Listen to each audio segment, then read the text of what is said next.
Okay, new battery, seeds, water, we're set. I even have labels. I'm going to grow 3 rows of kohlrabi in here.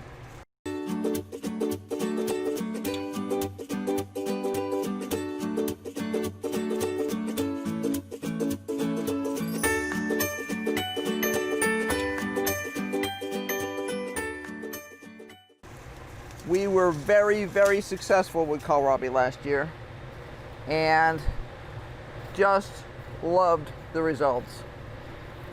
Had to come up with a few new ways to eat it because we were so successful that we were like, what do we do with this stuff? But the kohlrabi that we grow in here, the leaves are really tender, and we actually use that part as greens, and then we eat the bulb of the kohlrabi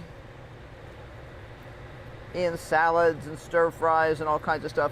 Some people like it mashed, and we're still experimenting. Our favorite ways right now are in stir fry in place of water chestnuts, and we make a really tasty. It's not a slaw. It's a salad with a honey mustard dressing and julienne kohlrabi root. So we eat it raw most of the time, or mostly raw. But the greens we treat like any mustard green or anything else. Saute them up with a little bit of olive oil, bacon, something like that. Okay, so what I need to do is I need to create some rows here, and I have my labels. I have 3 different types.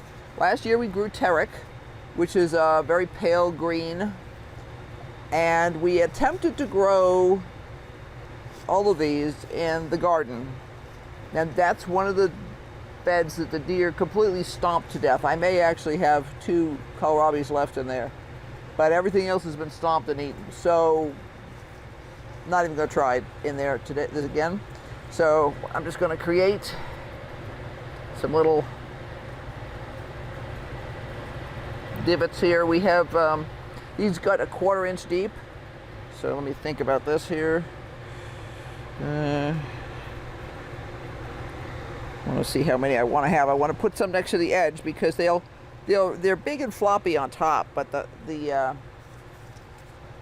they're saying put the row spacing 12 to 18 inches. That's a nice idea if you have all the space in the world, but if you don't, you kind of have to work with it. In a full-size garden, I probably would. It makes it easy to get in there and weed and everything, but weeding is not too much of a problem in here. So think about this. Move that over just a teeny bit. I'm going to make this a little squishy, and what we'll do is we'll pick out, we'll harvest them out, and it works fine that way. I've done it before. Don't want to make them too squishy. This one of the problems with this design is that these get in the way. Quick start first. This is a Haas Tools variety, and we have no idea about anything about it because the ones we planted previously were killed by deer, and obviously that's not their fault, so they didn't do it. But it's supposed to have a decent germination rate, 85%. I'm getting to the point where I have to admit I'm not really interested in buying from companies that won't tell me what the germination rate is on something. Maybe that sounds odd, but if you can't tell me whether how fast my stuff is going to germinate, not how fast, but how thoroughly my seeds are likely to germinate. I understand why some companies don't want to do that, either because they have crappy germination rates or they have questionable customers. Now, what I mean by that is when you have a lot of beginners, I don't want to say you have a lot of fails, but you are more likely to have fails. And some people just can't read the instructions. It's, it'll say keep moist until germinated or something like that, and they'll say, well, I watered them when I planted them, and it was only 104 degrees outside, so they should be fine. Yeah, not so much. I'm doing this not super thinly, but I don't want to waste too many. I'd rather not have to waste any, actually. So we'll see here. This has worked before. It should work again. So is a balancing act. How many do I plant? Oh no, you know. This tote was previously used, and this is a wicking tote, which means it's got a water reservoir in the bottom. This tote was previously used for lettuce, which is in the daisy family, and kohlrabi is a brassica. And then this end I'm just going to do as pteroc. Do one there, one here, one here. And we know we love pteroc. It's pretty amazing in terms of the quality and everything else. Pteroc is sold by Johnny's. Are these new seeds or not? These are fairly new seeds. This had 99% germination rate when it was brand new. It should pretty much come up, if you know what I mean. We had very good germination rates from them previously, so there's no reason to believe we'll have anything else. There we go. Pat them in a little bit. I want to snug them in so that the seeds make good contact with the soil. I've had people ask me before why I tend to smush them down. Well, that's why. Now, I'll push it back a little bit because the more water I put in this. Now this can be watered completely from the bottom. Whew, large spider just walked through. It's okay, he went that way. I had to rescue one on the kitchen wall this morning. And I have to admit, I know spiders are really good, but when they get huge mongus, I have problems. And this was a baby tarantula, and I was like, I got him safely into I've got this weird little jar, and for whatever reason, bugs seem to have a sense that I'm trying to rescue them when I use this jar. So I put the jar over him, and he climbs up into the jar. Then I put a card on the end of it, take him outside, and I put him in my lavender bush. Last time I had put him in the flowers, because I think I rescued this guy earlier this week, and I think he waits by the door and comes in when the cat's dawdling. Well, I don't want him getting squashed, and I don't want him in my kitchen. So he is now in the lavender.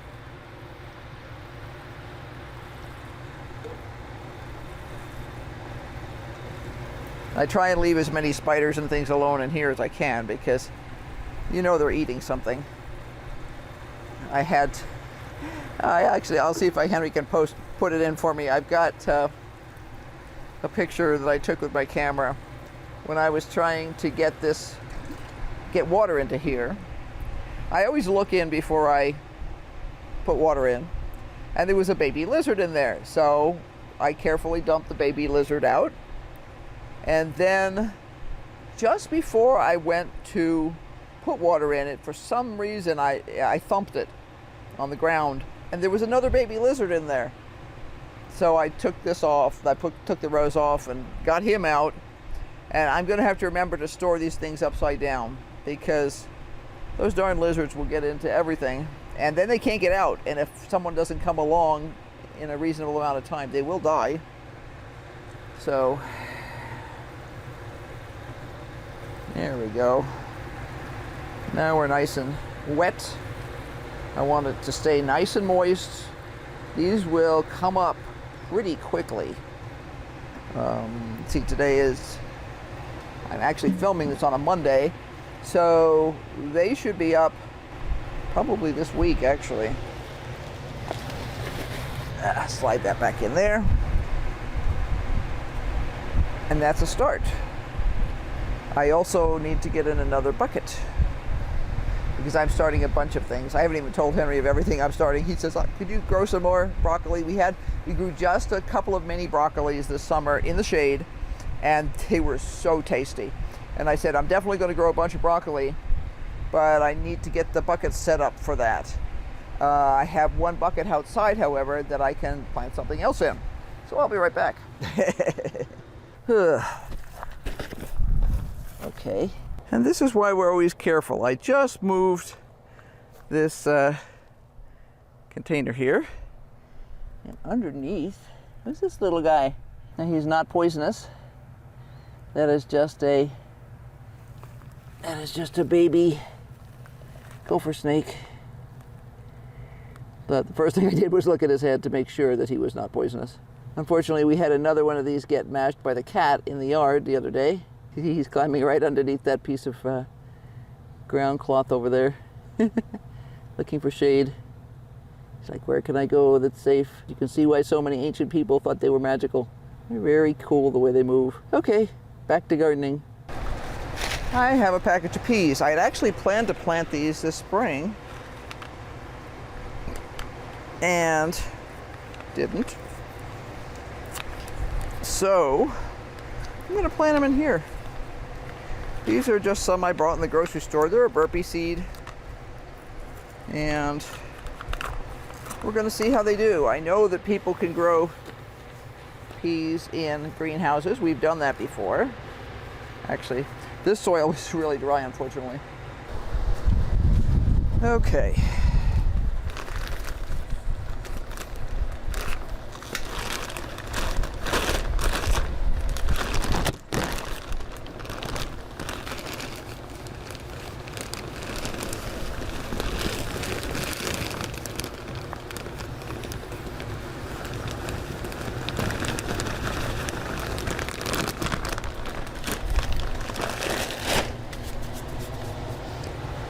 Much better. Peas tend to be a rather shallow-rooted plant. I will be watering this well enough to actually soak everything down. But just to get them started, that's what I'm going to do. And I'm going to just distribute these evenly over the top of this. I have spider webs and dirt all over me. Over the top of this, and it says we should thin them to 4 to 6 inches apart, maybe 3. I want an entire flat of these things basically. I'm going to just lay them on top and then I'll go back and poke them in. My pea trellises right now are still in use in the garden. So what I will probably do is create a trellis with a couple of stakes and some string, just so that they don't flop over. I'm just gonna, literally, I have them laid out in the grid. I'm gonna go back and stick them down. I'm actually going to put a teeny bit more on top here because I feel like the ones over here are not actually an inch down. And it won't hurt anything. Now, I would never do this with a teeny tiny seed that needs to be shallowly planted. But peas and beans are pretty tolerant, and we often actually plant our peas and beans deeper here than is, or like at the very greatest depth that they recommend. And that's because it is so dry that it's hard to keep the surface of the soil moist all the time. One of the things I picked up from Haas Tools, watching their videos online, was they discovered that the commercial growers in the area where they live in South Georgia use perlite, fine perlite over the top of the seeds. Seems to help with damping off problems, seems to help with just general growth. So we have actually started doing that for our small seeds. And the last time I tried it, man, it really did seem to help.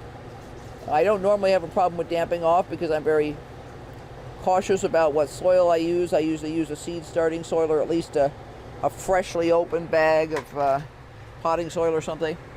But seemed to make a real big difference. And I'm going to be generous at watering this for several days here to make sure that it stays really well watered. And because this is going to soak down and the soil underneath is dry, it's naturally going to sort of wick it out. So I'll probably come back this afternoon and soak this again. Well, I hope you found this somewhat interesting. This is the beginning of a big renovation project around here. The nice thing about having a lot of the veggies in totes like this is that they're pretty movable. Now, I did not water that one completely this morning because it gets really heavy when it's full of water. It's a start for the fall gardens. We never really completely ended our summer gardens here, but we need to do a review soon. We do have opinions on some of the vegetables we grew, and I definitely know what I could recommend people try for this winter based on what we did here last year. And we do get very cold. Our ground actually freezes solid here. So it's not just a surface frost. Our pipes have to be 18 inches below surface here. And sometimes that's a little borderline. Time will tell how that is affected. So be sure to like, subscribe, hit that notification bell, and be sure to come back because we have lots going on. I need to start a bunch of seeds inside. But right now, I got to go do my homework for my enamel class. So until next time, bye.